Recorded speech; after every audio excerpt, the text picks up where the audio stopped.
In 2015, one of the greatest horror video games of all time was released, Until Dawn.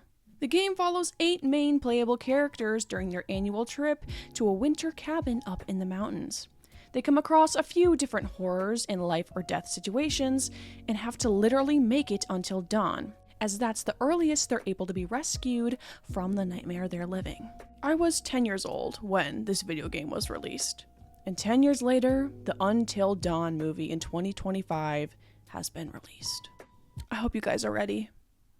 For nothing. Why is this movie called Until Dawn? Is my first question, because it is absolutely nothing like Until Dawn, the game. It's okay to have a movie be different from the original material, but it's not Until Dawn at all. What?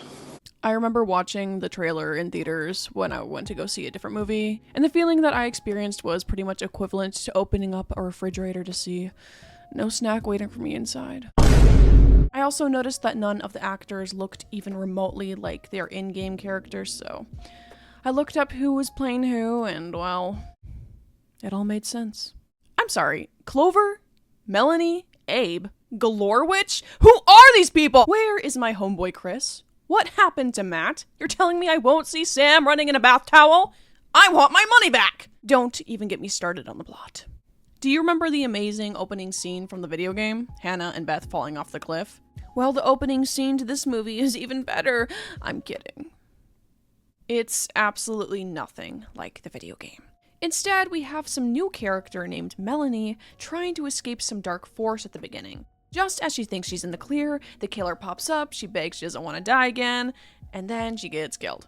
They replaced one of the best parts of the video game with a classic slasher opening. Are you kidding? It's the common trope of a character trying to escape getting murdered, and just as they think they've escaped, the killer is a step ahead of them. It's lazy writing, and it's not scary. Anyways, Melanie is the protagonist's sister who's been missing for years, apparently. It seems like the writers tried to make it a little bit similar with the sister story going on, but they just made it 10 times worse. The story also does center around a friend group too, but it's just, they're not the characters from the game at all. So, the place this friend group ends up going to in this movie to find the lost sister is this house in a place called Glore Valley. And there's apparently a supernatural barrier there keeping the rain out around this area, which, sure, I'll go with it at this point. I mean, the characters aren't shitting their pants over this impossible occurrence, so why should I? The characters do a bunch of investigation stuff in the house. It's your typical, guys, you might want to check this out, part of the modern day horror film. Quite frankly, we need some better tropes, guys. At one point, the Until Dawn death hourglass also makes its appearance in the corner. The hourglass counts down to dawn, and that's how long the characters have to survive if they want to make it out of the area. Except the characters do everything but survive. What do we do?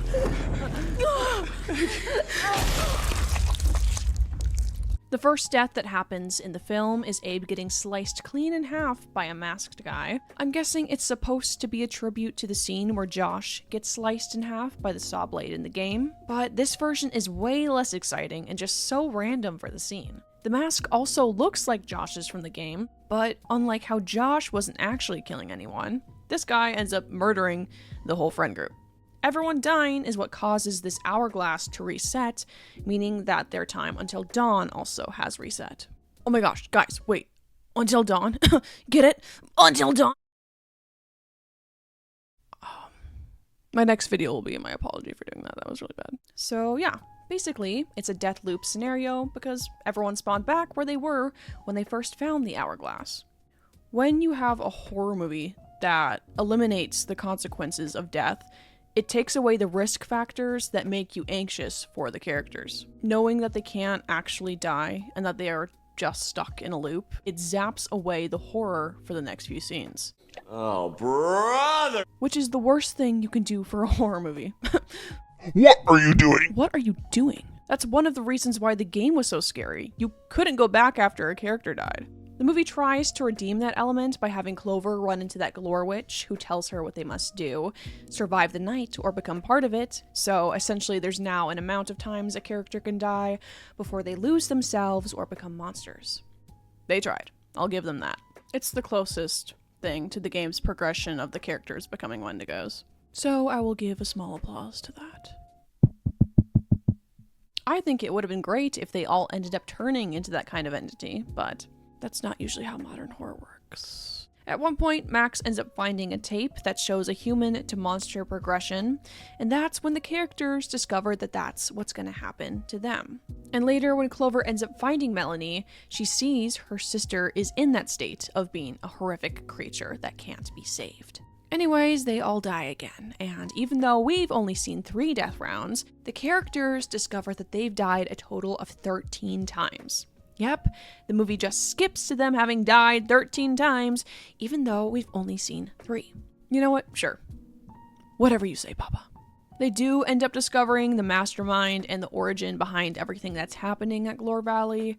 However, because this movie did come out in April, I'm not going to spoil the ending just yet. I'm going to go over the ending in a different video. It's going to be its own separate thing, because there's just so much to unpack there. The writers just ended up shoving a bunch of game lore into the movie to make up for everything else.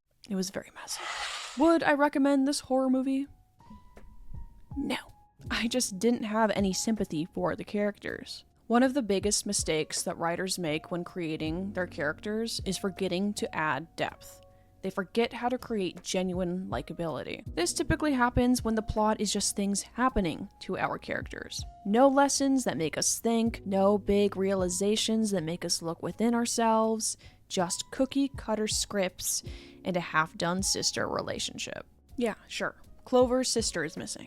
I didn't give a damn about that girl. I have a sister. I didn't care for the sisters in the film.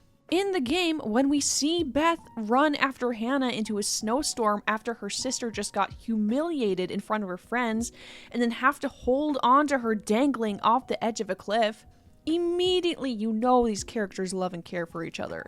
Which is why it's so sad when you watch them fall to their death. And it's an even bigger punch to the stomach when you find out Hannah had ended up surviving and had to eat her sister to not starve.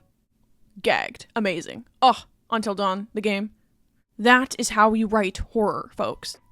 That is how you write an opening scene. Watching this movie felt like I was going through the hobbling from the film Misery, which, by the way, is an actual amazing horror film and is something you guys should watch, instead of this Until Dawn movie.